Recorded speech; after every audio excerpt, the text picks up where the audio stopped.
Twitter हर रोज कोई न कोई नई हरकत करके अपनी हदें पार कर रहा है। कुछ दिनों पहले ही ट्विटर ने उपराष्ट्रपति एम वेंकैया नायडू और आरएसएस प्रमुख मोहन भागवत के अकाउंट से ब्लू टिक हटा दिया था। कल ट्विटर ने बिना किसी नोटिस के आईटी मंत्री रविशंकर प्रसाद का अकाउंट 1 घंटे के लिए बंद कर दिया था और उनका एक ट्वीट भी कंपनी ने हटा दिया था। ट्विटर लगातार अपनी मनमानियां करता जा रहा है और भारत सरकार हाथ पर हाथ धरे बैठी है। लेकिन सवाल ये है कि आखिर कब तक ये सब चलता रहेगा। नमस्कार, TFI पर आपका स्वागत है और मैं दीक्षा नेगी आपको बताऊंगी अगर ट्विटर की बढ़ती मनमानियों पर रोक नहीं लगाई गई तो अगली बार कंपनी के निशाने पर कैसे पीएम मोदी भी हो सकते हैं। ट्विटर की हिमाकत दिन प्रतिदिन बढ़ती ही जा रही है। अब ट्विटर ने आईटी मिनिस्टर रविशंकर प्रसाद के ट्विटर अकाउंट को अमेरिकी कानून के उल्लंघन में 1 घंटे के लिए लॉक कर दिया था। हैरानी की बात तो यह है कि आईटी मिनिस्टर ने यह जानकारी दी, वह भी उल्हाना के स्वरूप में। ट्विटर द्वारा भारतीय कानून को नजरअंदाज किए जाने और अब मंत्री के ही अकाउंट लॉक किए जाने के बावजूद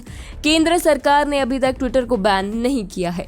ये समझ से परे है कि आखिर केंद्र सरकार अब किसकी प्रतीक्षा कर रही है। क्या प्रधानमंत्री मोदी के अकाउंट को सस्पेंड किए जाने की प्रतीक्षा की जा रही है? दरअसल केंद्रीय सूचना और प्रौद्योगिकी मंत्री रविशंकर प्रसाद ने सबसे पहले कू ऐप और फिर ट्विटर पर यह बताया कि वह बीते करीब 1 घंटे से अपने ट्विटर अकाउंट पर एक्सेस नहीं कर पा रहे थे। उन्होंने कहा कि एक्सेस की कोशिश करने पर यह बताया गया कि उनके अकाउंट से अमेरिका के डिजिटल मिलेनियम कॉपीराइट एक्ट का उल्लंघन हुआ है। रविशंकर प्रसाद ने खुद इसकी जानकारी देते हुए ट्विटर पर लिखा, मेरे साथ एक अजीब घटना घटी।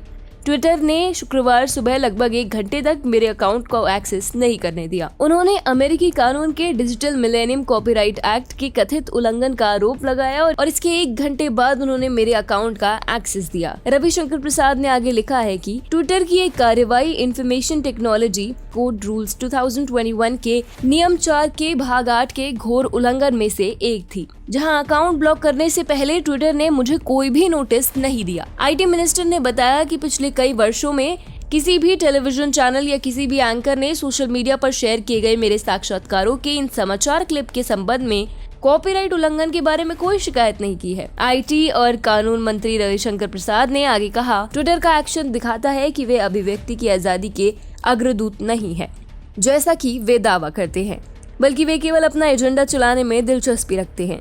इस धमकी से वे दिखाना चाहते हैं कि यदि आप उनके द्वारा खींची गई लाइन पर नहीं चलते हैं तो वे मनमाने ढंग से उन्हें प्लेटफॉर्म से हटा देंगे। यह हैरानी की बात है कि इतने नोटिस दिए जाने के बाद भी भारत जैसे देश के सूचना और प्रौद्योगिकी मंत्री अब भी ट्विटर की शिकायत ही कर रहे हैं। ट्विटर ने सरकार द्वारा भेजे गए नोटिस और नए कानून की कई बार धज्जियां उड़ाई है। कुछ दिनों पहले ही ट्विटर ने उपराष्ट्रपति एम वेंकैया नायडू और आरएसएस प्रमुख मोहन भागवत के अकाउंट से ब्लू टिक बिना किसी कारण के ही हटा दिया था।